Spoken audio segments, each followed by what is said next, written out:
Nyorana et bienvenue sur Télépolynésie. Cette page spéciale marque le début du concours de chant et de danse du Heiva Tahiti 2010. Pour l'occasion, Heiva Nui nous présente un décor haut en couleur qui se traduit par l'arc-en-ciel, symbole d'un message de sagesse et de promesse d'avenir. Au programme de notre soirée, un groupe de danse Hurat Tahiti Nui dirigé par Steliot Erio, suivi du groupe de chant Tamari Mataya et son Taravat Tahiti sur Bayuriri Nui. Avant de retrouver Hurat Tahiti Nui évolué sur un thème écrit par Georges Ariweho, voici son portrait signé Christine Chomo.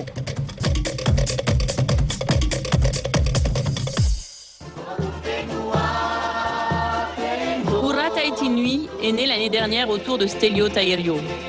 Steliot se concentre sur l'orchestre. Les danseurs, entraînés par Benoît Kautaou, se lancent dans le Heiva avec le souhait d'être le plus proche des professionnels. L'important, c'est de transmettre. Pour apprendre aux danseurs tout ce que j'ai appris avant et pour remettre avec eux, qu'ils puissent améliorer plus tard. Les artistes enregistrent une nouvelle manière de bouger leur corps. Hurat Tahiti Nui évoque cette année l'histoire de la danse, l'évolution des pas et des mouvements à travers les âges. Il n'y avait pas grand-chose, il n'y avait pas beaucoup de chorégraphie, il n'y avait pas vraiment de gestuelle, mais plutôt que chez les garçons, ils avaient le déhanchement pendant le paoti, et pour les filles, les jambes écartées quand ils déhanchaient aussi. Les 70 danseurs répètent entre les entrepôts de la zone industrielle de la Punaru. Ils viennent de Papeno ou de Mataya pour apprendre. C'est parti, la musique dicte les pas. Épaules, pas et hanches suivent. Les corps s'adaptent. Mais les esprits doivent encore briser quelques préjugés.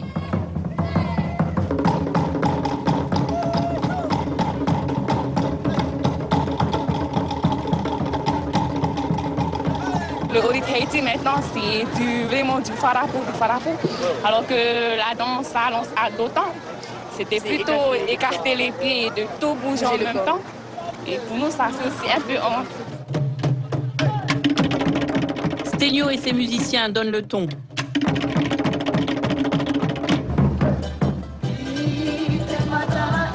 Les danseurs retrouvent des repères plus familiers. La première partie évoquera la danse d'antan, la deuxième sera consacrée à celle d'aujourd'hui. Ancien et nouveau, à vous d'apprécier la différence.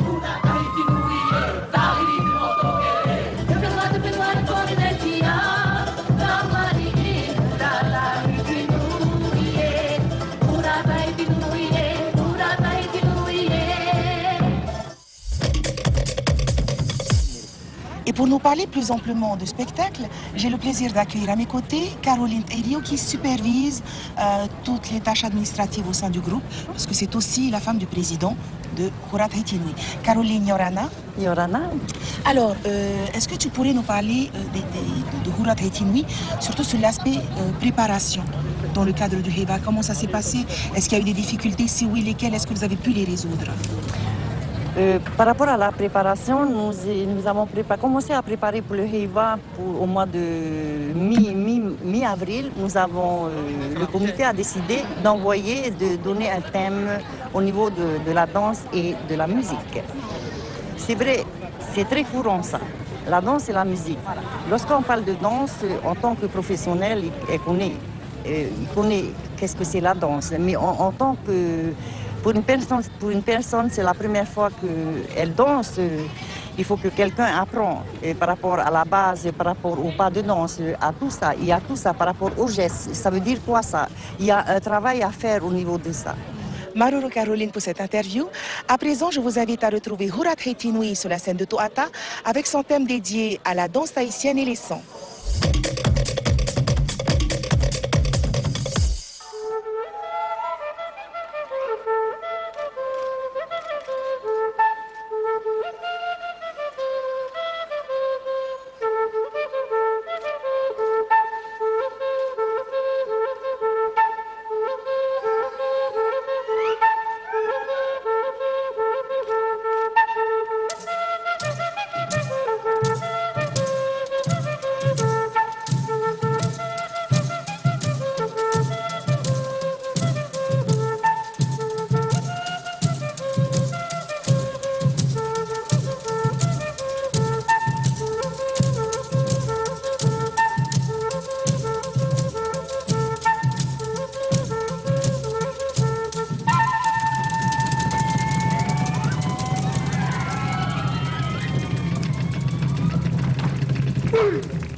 À travers son spectacle, Houra Tahitianoui nous dévoile une autre facette de la danse tahitienne, celle rythmée par des sonorités adaptées et comparable à une fièvre capable de saisir et d'agiter toute créature jusqu'à la frénésie.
Apa maina, e te mahura hine. Apa oti maina, e te mahura tini e. Ia ue mai teita urua tino, e te mau mea hora. Whaatini tini iau, i tau mau pau no oe, e taiti nui. I te vai marea rea, e warau te oto o te manu. Whaite to oe arawehi, to oe raiei, e to oe here, i ta oe hiro atumu. Wana tiroa hia, i te taura whiri hia. Pura taiti nui e, ahura mai.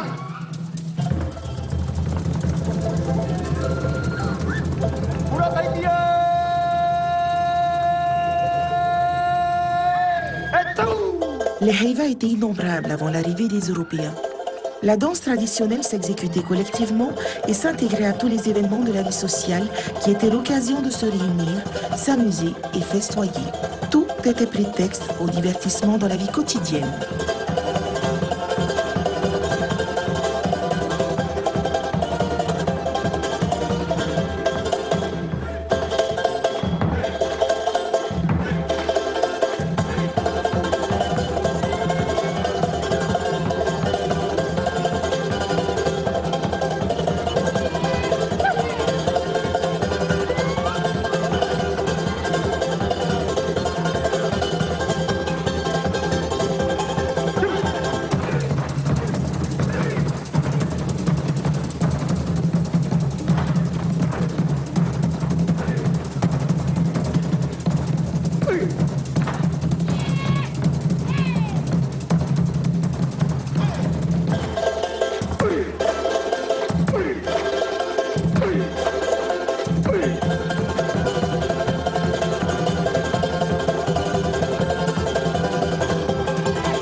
La jeunesse des danseurs, des danseuses, c'est magnifique.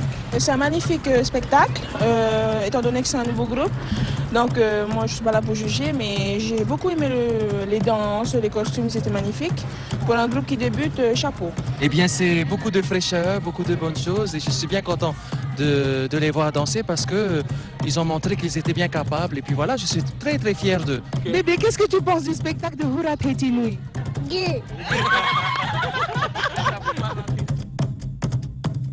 Merci à Hurat Hetinui pour ce spectacle plein de grâce et de charme.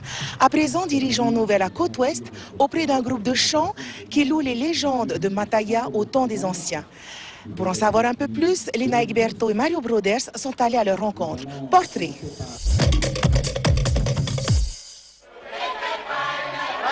Terry Tahi Dominique, le chef de groupe des Tamari Mataya, a choisi pour thème cette année les légendes de Mataya au temps des anciens, au temps des Haïto. Une histoire qui parle avant tout de paix et du Haïto gardien de Mataya. C'est lui qui veille à ce que le village soit protégé de tout ennemi.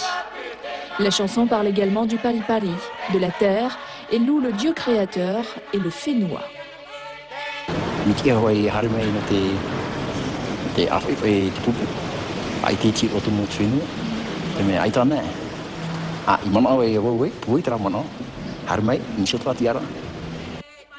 Si le Tarawa est de toute beauté, c'est que le groupe qui le chante est particulièrement bien organisé. Il y a les hao, les voix d'hommes, le groupe qui chante le texte, composé d'hommes et de femmes, puis les solistes qui chantent généralement dans l'aigu. Il y a le soliste tahapé chargé des contretemps, les maruteitei qui correspondent aux voix de soprano et de ténor, et les pérépérés qui grimpent dans les aigus. Un balancement de gauche à droite qui saisit les choristes et les voix se rejoignent à l'unisson.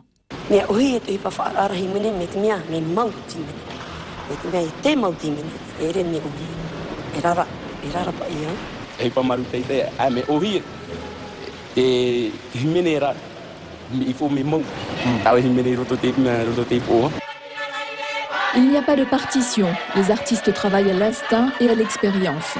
Le chœur apparaît en totale communion dans le chant puisque les improvisations d'un seul peuvent être suivies par tous sans fausse note. Dans un tarawa, il n'y a pas de silence. Lorsqu'une nouvelle strophe arrive, la fin de la dernière chevauche le début de la nouvelle, lancée par la voix d'une femme, la fa'ara-ara, celle qui éveille le groupe. Chaque choriste vit le tarawa à sa manière. Si certains tendent les bras, d'autres chantent les yeux clos, les voix retrouvant de toute façon le chemin du cœur. Deuxième l'an passé derrière Pueu, le groupe essaiera évidemment de regagner leur titre de 2008, et ce malgré l'absence de Tiona no Pueu cette année.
C'est sur ces quelques notes que nous arrivons au terme de notre page spéciale. Quant à moi, je vous donne rendez-vous demain soir à 20h pour retrouver Tamar Ifanatea et son Taravara Rumatei, ainsi que le groupe de danse Nohuari. Merci de nous rester fidèles en regardant Télé Polynésie, la chaîne qui vous offre les meilleurs moments du Hewa Tahiti 2010. Présent, c'est le coup de cœur, Nana.